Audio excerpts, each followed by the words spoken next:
That boy who used to spend days in the garage with only his imagination and a couple hand tools has gotten lost in the grind of the real world. I think it's time we find him. 2,400 bucks. Yeah, it was an original, handmade, and century-old craftsmanship. We got original? No. Century-old? No. But handmade? Yeah. We can do that, and for $8. For those of you who follow the channel, you know I love to borrow from the past to build for today. And today, scrapwood projects and 2x4s are all the rage. And that's great because I have a ton of 36 by 42 inch pieces, recycled, waiting to be repurposed. But can we take these 2x4s and turn them into a 2x4 bench that, well, doesn't look like 2x4s? I'm sorry, but so many projects scream 2x4 or construction lumber. I think we can do better. And the best part is I think we can do it easily and quickly. And if you like this DIY vintage bench, comment and let me know. Maybe I'll do some more 2x4 to timeless projects, assuming we pull it off. If not, we'll call it scrapwood and use it in the next week's video.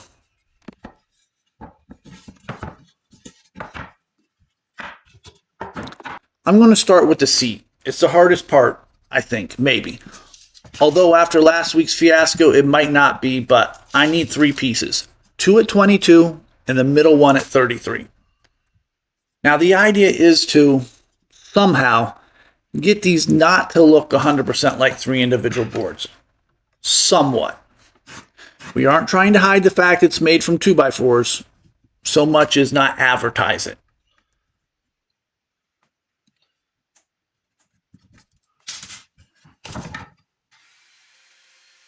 So I'm going to rip off the inner edges of the seat on the outer boards. Makes total sense, right? The 22 inch pieces for the legs will have one of the rounded edges removed to make it straight. But we're going to do it at 4-degree bevel. Yeah, that's right. I know. Every bench today has a flat bottom breaking board for a seat. We're going to make one that will cradle that derriere. Derriere? In the 33 inch piece, we will remove both sides of the rounded over edges. No bevel though.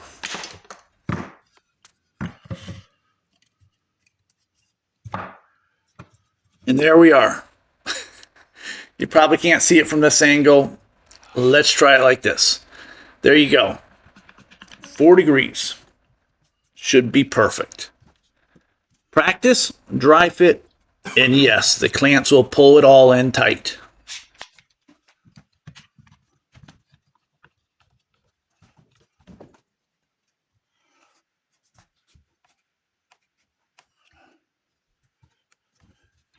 For the glue up, Titebond 3, my go-to. Generous amount, cover all, every inch, every centimeter, and slide it around to cut both sides. Then clamp and clamp tight. And yeah, I forgot to cut the holes for the wedges. Lovely. I guess we'll do it in 24 hours after we dry.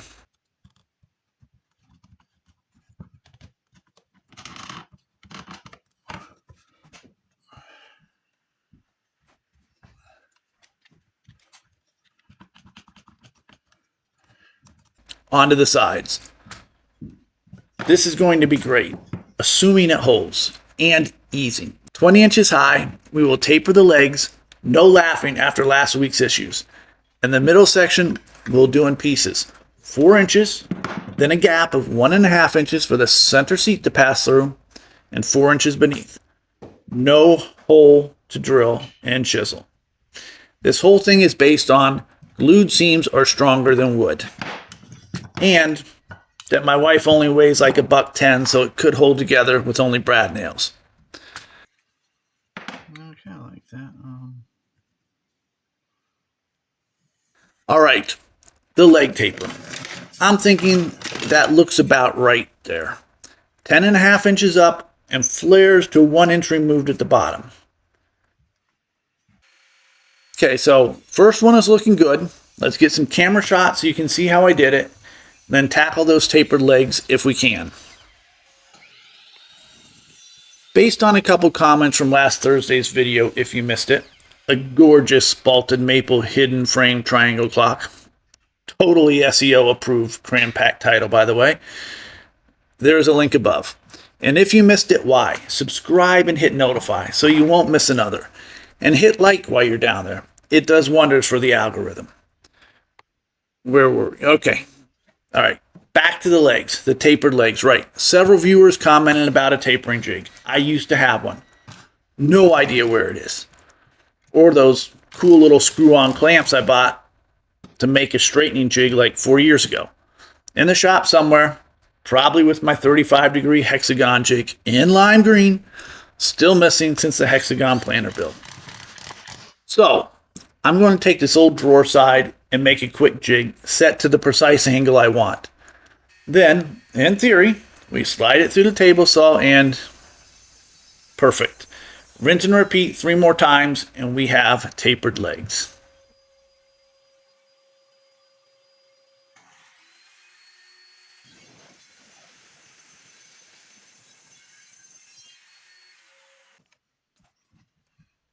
All right, lay it out, check for square, and glue it up. A quick wipe down, then tap it all down level, crank it in a little more, another wipe, and set and forget.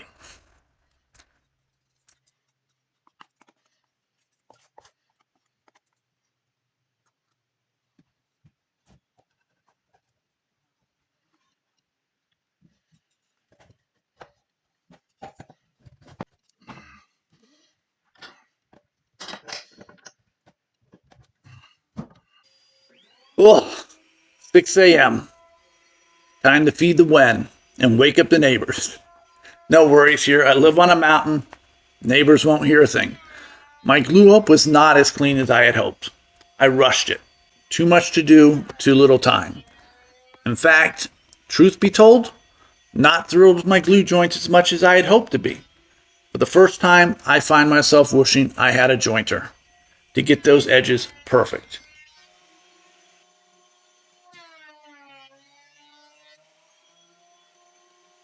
But the wen does a great job. A little snipe, but we'll sand that off next.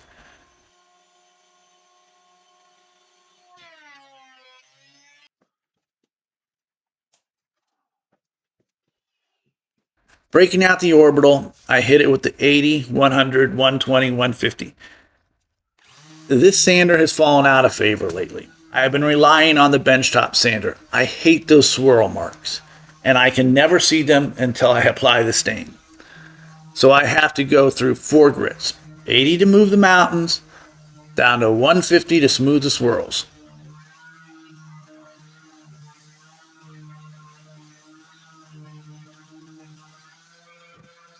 Time to mark out those tenons, or mortises. The square hole thingies. You know, the things I should have cut before I glued up. Drill some holes, scroll saw the square, too small again, hit it with the jigsaw, then the utility cutter, then the chisel, the file, and we're good to go. Yeah, no cameras allowed for that.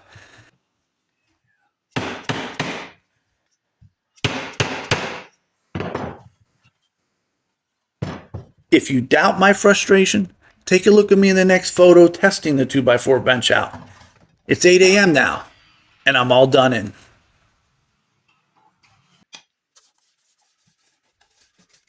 And stain, anyone?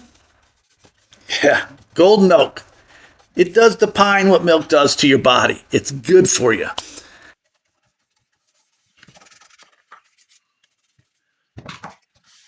And here we are. I like this. If you like this, and the idea of taking some 2x4s and turning them into something new, something more, something inspired by the past, let me know in the comments, and I'll try to get another 2x4 to Timeless project headed your way. I added some more bug bites, if you will, and a few dents. I love the look of stain seeping into those little holes. It adds so much character. So did we succeed? Yes. I might cut the tendon. Maybe I got a little aggressive there. I say we succeeded. The design is great.